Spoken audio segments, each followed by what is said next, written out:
తెలంగాణ జాగృతి chief కవిత సంచలన వ్యాఖ్యలు చేశారు. కాళేశ్వరం ప్రాజెక్టు విషయంలో కాంగ్రెస్ కు లబ్ధి చేకూర్చేలా మాట్లాడారు.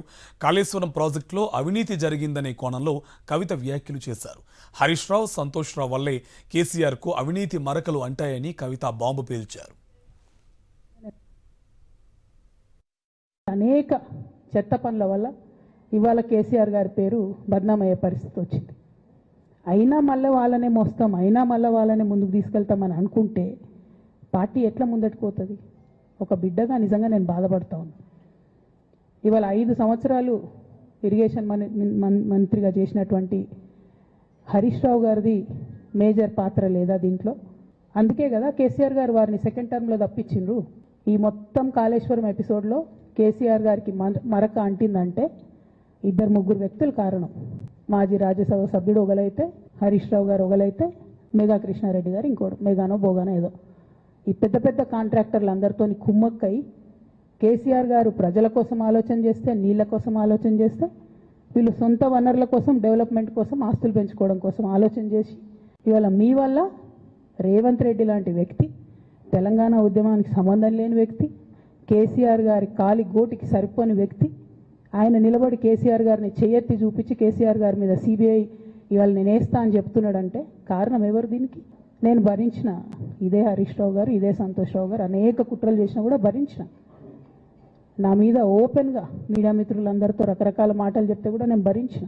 నా పర్సనల్ అటాక్కి నేను ఎప్పుడు కూడా వాళ్ళను ఇంతవరకు పేరు పెట్టి పిలవలేదు, మాట్లాడలేదు. ఫస్ట్ టైం చెప్తున్నా. నేను ఎందుకోసం చెప్తున్నా? కేసీఆర్ గారికి ఈ వయసులో సిబిఐ ఎంక్వైరీ ఏందండి? ఎందుకోసం ఆ కర్మ పట్టింది? ఈ చేతగాని కాంగ్రెస్ ప్రభుత్వం మీ ఏసీబీ వాళ్ళు పోయి కాళేశ్వరంలో పనిచేసిన 3 ఇంజనీర్లను పట్టుకుంటే ఒక్కొక్క ఇంజనీర్ దగ్గర 100 కోట్ల ఆస్తులు వెళ్తే మీకు ఎందుకు ఎంక్వైరీ చేసే దమ్ము లేదు? వాళ్ళు వెనకాల ఎవరు ఉన్నారో ఎందుకు ఎంక్వైరీ చేస్తలేరు? ఖచ్చితంగా నేను ఇవాళ చెప్తా ఉన్నా, హరీష్ రావు గారు వెనక, సంతోష్ రావు గారు వెనక రేవంత్ రెడ్డి గారు ఉన్నారు. వాళ్ళని ఖచ్చితంగా కాపాడతారు. అన్ని విషయాలను వాళ్ళని ఏమనరు, వాళ్ళ గురించి ఏం మాట్లాడరు. బాణం ఎంతసేపు కేసీఆర్ గారి మీద ఉంటుంది. కేసీఆర్ గారిని మాట్లాడాలి, కేసీఆర్ గారిని బదనాం చేయాలి.